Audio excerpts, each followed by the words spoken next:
Hi, Rao. Like always, pleasure. Thank you. Thank you, Mateen. It is pleasure. Again, we have been working together for a few years. It's always pleasure to see you and then talking with you. Thank you. Let me bring up the conference question first. Obviously, you are a board member with the IITBAA Alumni Association. You are the money man. You control the money and the spend. And for a not-for-profit organization that has all the brain trust with it, you still have to make sure that you're frugal but bring a lot of value to the ecosystem. So it's an important job. So third year in a row for you for this big conference. How are you feeling? I think we are doing pretty good.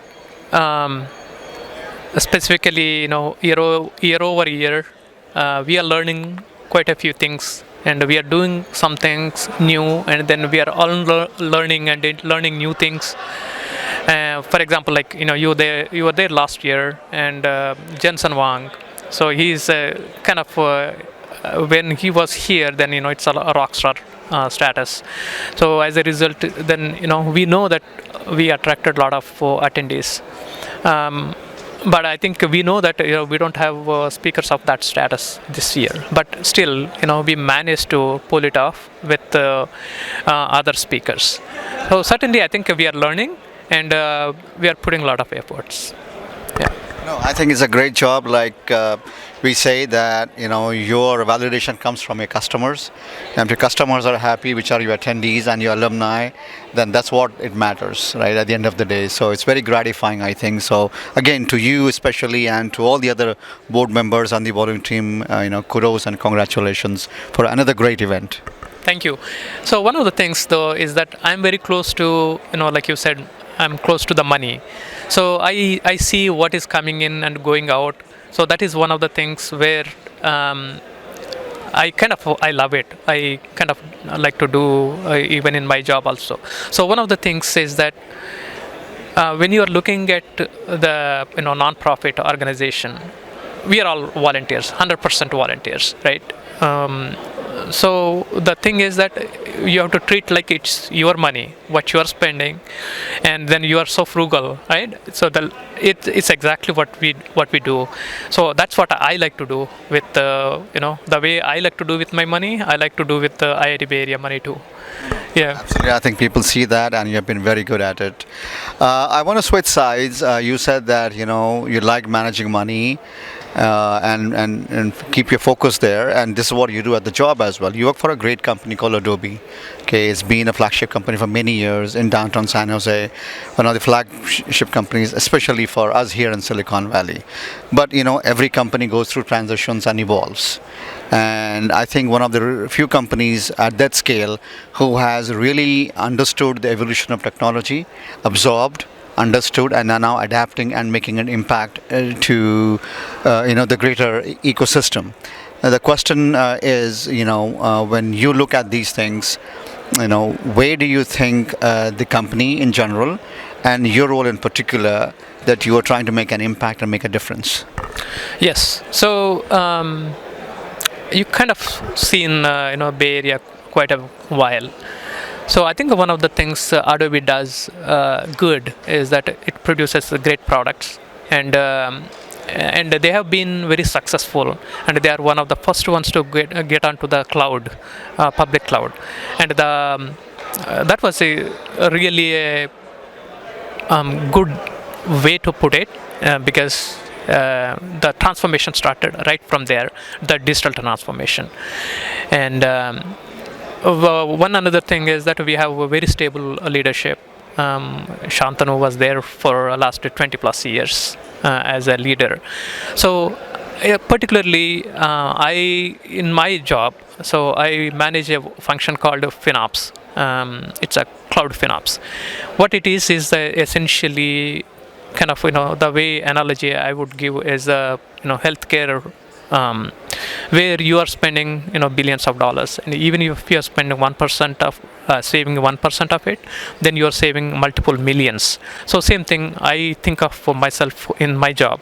So it's a cost efficiency optimization from the public cloud spends perspective. So there are if even if you spend,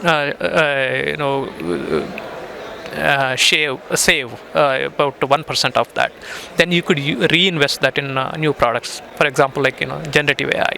So that is one of the area we're heavily investing. So and but my passion is definitely in saving millions, for not only for the organizations I work for, but also for my own company, and that's what my role is. And there is a big area. It's called cloud FinOps. That function has been spreading a lot, and there are about 30,000 FinOps professionals now all over the world. Yeah. So let us expand a bit more on FinOps. You said there are 30,000 professionals plus who are into this space. Young people or not so young people are looking for opportunities. Especially we have learned here in Silicon Valley that you cannot stay with the same technology, same job for more than 7, 8 years or 10 years. Then you get old in that space. So you have to keep evolving yourselves as well. So how do people find opportunity in this, and what is the opportunity in this space for them to grow? Yeah. So three things I would highlight. One is that not from the hard skills perspective, it is from the ability to function yourself so in the changing market. So what you have to do is that you kind of identify what your strengths are, core strengths are, how you can adapt that to the new area. For example, like FinOps, it's only been there in the market for the last couple of years, although the concept of cost optimization has been there since forever, right?